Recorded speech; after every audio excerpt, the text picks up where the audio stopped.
Introduce yourself. All right. My name's Stevendigi. I recently got 7th place in the CoreTCG regionals this Saturday, and I played Purple Hybrid. So, this is my deck profile that we're gonna go through. Kind of new to this, but I think it's gonna be fun. So I'll go through my deck and show you exactly my thoughts and my deck choices and kind of how each card works through the game. So, all right, we'll start with the babies. 4 Cupimons. So Cupimon was really good in most of my games. So as a hybrid deck, you want to have minimum 2 memory on most of your turns. So Cupimon lets you attack into the security, and then you can trash it, and then you can gain a memory off it. So that lets you have a 2 memory turn to go into your hybrid plays. Okay, pretty standard. Yeah. Next card, we got the One of Ukomon. This also does something similar to Cupid, but lets you hatch, so it makes your play a lot more aggressive. The next card, 4 Ukomons.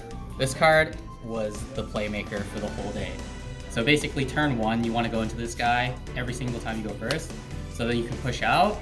The next turn, search top 3, swing, gain a memory from the QP, and then you can have follow-up plays right after, and like you can even choke your opponent to 1 memory if they put you to 1. So, Ukomon, great card. Vital to the deck. Huge. 4-up. Easy 4-up. Yeah. This card won me so many games. Alright, so something different about this deck is most decks are running the Gabu and Floodgate engine. I'm running the Lugamon engine. So Lugamon's great because he does the same thing as QP, same thing as the promo Uko. You're able to gain a memory when you push out and you have an AG. And then when you swing with this one, if he dies in security, you can also pitch a card to gain a memory back.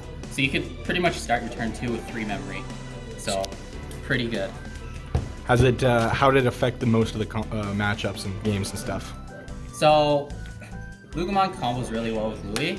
So we're a hybrid deck, right? So we need our tamers.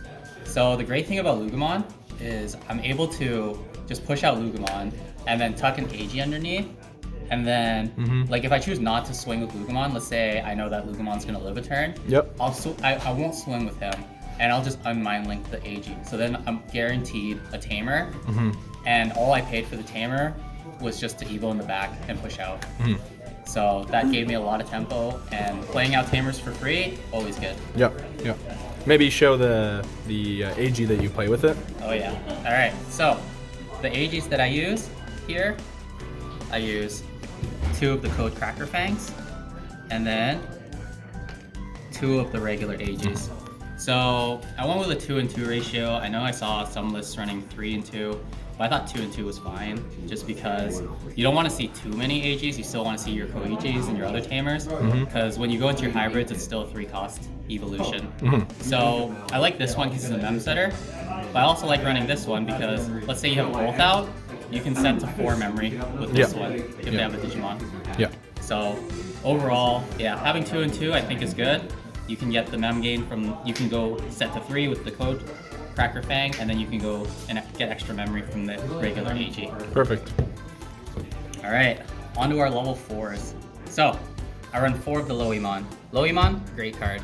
So he's your cycle. So when you go on top of any of your tamers, you can draw 1, trash 1, and then he can digivolve to any of your hybrids and trash. So I did a lot of combo plays where you go from swinging with Loey into Rihimon, and then Rihimon will play out a tamer from your lotrash. Okay, makes sense. Yeah, and he's also great because let's say they're playing a deck where they like pop your guy, right? And you have a tamer underneath. Loey lets you play it from the inherited, from the sources if he's about to be removed from the battle area. Okay. So you have like little fear of losing your tamers. Yeah, pretty good cycle with those. That's the Loe, right? Yeah, Loey. Nice. 4 out. And then you got his pair, you got his beast form, you got 2 Kaisers from the new set, and then 2 of the old Kaisers. So typically you don't actually like digivolve into these Kaisers very often. Most of the time you want to just have it where they're in your trash. So the reason for that is you want to use it for the Rihi work play, which I'll go over in a bit. So But the Inherit is really good, and the on Digivolve, or on play and win Digivolve also comes up sometimes. So sometimes they'll have like the level 4 out that's kind of pesky, right? So you can just Digivolve your Kaiser on top of your Lowy to get rid of a level 4. And you'll Evo for 1. So sometimes that's good too. And then this Kaiser is just good because you can Digivolve on top of any of your hybrids, which I did a couple times where I went from Duskmon into Kaiser Leo just so that I had the retail. Yeah, okay, perfect. I was gonna ask about that old Kaiser, so that's perfect. Yeah. All right. The next level 4 we got in here. We're good to go. Camera change here, good to go. All right. So the next card that we have for the level 4. So this is Duskmon. This card actually cracked. So this guy basically changes one of your opponent's Digimon or Tamers to a different color. So he's really good if you're worried about ace plays. So you can change your opponent's Digimon to a different color that you know that they can't ace on. So, and he's also your play as well for trash recursion. So you can swing with him, and then you can go into your Belgarmon, which is the next card. This card is even more cracked than the Duskmon. So the Belgarmon. So this is the main combo. You go Duskmon into Belgar, trash 2-3 cards. This guy's massive. End of turn, you can pop like your opponent's whole board. So for example, let's say you change your opponent's level 4 to a purple, right? With Duskmon's effect. So if you go into Belgarmon and then end of attack, you can use your Belgarmon to pop your opponent's level 4 to pop the rest of their board. It's actually crazy. And Velgar as well, it mills based on colors on board on opponent's field. Yeah, exactly. So the more colors they have, the bigger he's gonna get. Yeah. Yeah. And what's great is, let's say you choose to pop the Belgar itself, right? So if you have Duskmon underneath, you can literally replay the Tamer that you had underneath. So you have literally no fear of losing your Tamer. Super good cycle with this deck, and it's just super cheap costs on everything. Exactly, it's great. Yeah. So that's our average hybrid deck. This is our bread and butter here as well. Yeah. All right. So gotta have the one of Jet Sophie because you can Evo on top of your Lowy and your Kaiser. Free recovery. Why not? Rihi. I'd say this was the MVP of the day. Rihi was so good. So basically what he does is he lets you tuck a Lowy or a Kaiser from or underneath your purple or yellow Tamer to Digivolve for 3 into the Rihi. And then the Rihi lets you play out a Tamer with inherited effects from the trash. So it's because you can do this on top of AG. So you can Digivolve for 3, and he's got jamming, so you can swing with the AG without losing your AG at all. And then he's your bridge to your level 6s as well. So there was a lot of times where I would go into him, and then his Imperative would come up where I would use his minus 4k when attacking to like just pop something. So that's great. All right, the level 6s. So we got one Shadow Seraphi. This is great. As soon as your opponent sees a Shadow Seraphi, like in any of the games, they start like contemplating whether they should attack or not. It's a bit of a mind game, so they're like, if I have it, they're a little worried to attack, so like even if I don't have it, you know, they're still scared to attack. Yeah, they see that come out game 1, and then they know that you kind of have it, and they have to play more conscious around it the following games as well. Exactly. All right, so this is my one of tech that no one really thought about, but I really like Boncho Leo. So Boncho Leo comes up in a lot of matchups, I would say, in my opinion. So he's got an on-play when Digivolving. So you can play him for cheaper if your total security between you and your opponent is 6 or less. So on play, you can give, or when a Digimon becomes suspended, you can give one of your opponent's Digimon minus 4k and sec minus 1.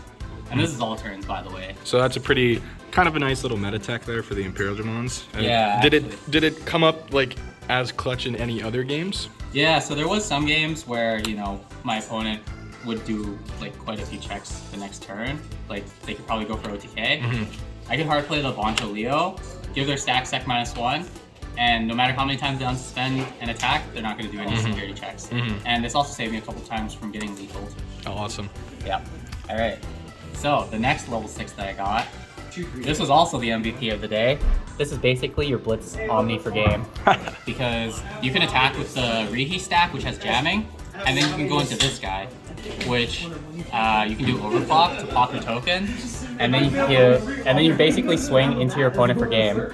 And this is also really good board clear as well because he combos well with reheat. So let's say for example you have this stack, right? So Sendral's gonna play out a token. So the token's gonna give minus 3k when it's popped. One attacking's gonna give minus 6, and then one attacking's gonna give minus 4. So that's a total of minus 13. Wow. You're popping any level 6 in the game at that point. Yep. So this card, crap. Alright. Next level 6, Venusmon. This is just a staple. You know, stalls a turn. Makes it so that they can't get their when resolving or when attacking effects. So good stall card. Saved me a couple times from getting Like Sean enjoys it. Death X. This card came up. A lot of cards in the format are going wide, or a lot of decks are going wide. So, and people don't respect the Death X as much as they used to. So sometimes just dropping one Death X cripples like a full board. Yeah. Like they'll have a 4 or 5, like a bunch of tamers, and you just drop this for free. Yeah. And that reheat, did it ever stop a potential floodgate allowing you to go into the Death X with the when attacking? So the reheat didn't, because usually I would have other ways of dealing with the floodgate before going to Death X, but to be honest, not a lot of people were running Cyclons. Fair enough. Yep. So they were running more Gazimons actually. Gotcha. Yeah. Alright, so the tamers. 3 Koichis. 3 and 3. I think this is a good ratio. So you need this Koichi to get your cycling in, because it's draw one, trash one, and then the extra memory is nice as well. This Koichi is also nice because it gets you mem gain, and you can also cycle back any of your hybrids from your trash. So I'd say 3 and 3 is a good ratio. Okay. All right. Any decks where with the Koichi you would find that maybe it'd be better to run a 4 of?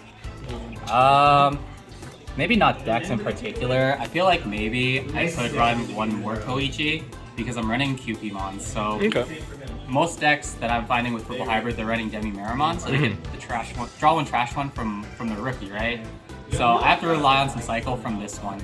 Gotcha. For the draw one trash one. So maybe a 4th one might be necessary because I'm running 4 QPs and no Demi-Mera. Gotcha. Yeah. One Louis. I'm gonna be honest, he never came up for me. I think I would swap him out for another card. Maybe the Koichi? Yeah, maybe a Koichi. Maybe even run like an Ancient Garurumon. Okay. Because there was times where my opponent had like a Hexablau, let's say, and I had no way to out it. And I'm like, if I just had an Anga, I would have just bounced it. Gotcha. Because that's what that was the only Digimon they left on board. So. And then 2 Jack Raids. So I don't run too many Jack Raids, I just run 2. So I saw a list online that was running 2, and I kind of figured like, yeah, 2 makes sense because I'm not doing as much milling as like the Merva version. So I don't need Jack Raid as much, but it comes up in the later game where I'll have 10 in trash and I'll at least gain 1 memory. Alright, so that's the deck profile. Awesome, and I guess if I had a question about the deck itself, were there any hard matchups for you that felt just like naturally against you? Yeah, so I would say the hard matchups were the Mirror. That's a hard matchup. It comes down to like who mills who first. I'm a little bit more aggressive, so I'm able to like check their security a little bit faster, and I also don't mill myself out as much. Yeah. So when it comes down to like the mid to late game, they have more cards in their trash, so I'm like, so they have less cards in their deck, so I have more potential to mill them out. Yeah. But at the same time, I'm not running the Merva either, so they could double Belgar me. I can't do it to them. Yeah. So, and then some of the people that I played against, they're running Argomon as well, so that's pretty crippling to my deck. It shuts off all my tamers. So. Yeah. Alright. Okay. The other matchup that was really hard was Galaxy Mirage. So the reason why Galaxy Mirage was a hard matchup, just because they were able to like turn 2 Hexablau me, bot deck one of my tamers, and then just have like a large stack. So I'm sitting there like, I actually have no out to this, except for my Centralmon, because I needed the minus 13 to pop this guy. Yeah. So that Central kind of helps with one of the harder matchups, though, that's for sure. Yeah, it does. So that's where Anga would have been good against Hexablau as well. So those were the 2 hard matchups. Yeah. Perfect. All right, and that was Steven with his purple hybrid deck. And what place did you get again one last time? I got 7th. Perfect. Awesome. All right, thank you. Thank you.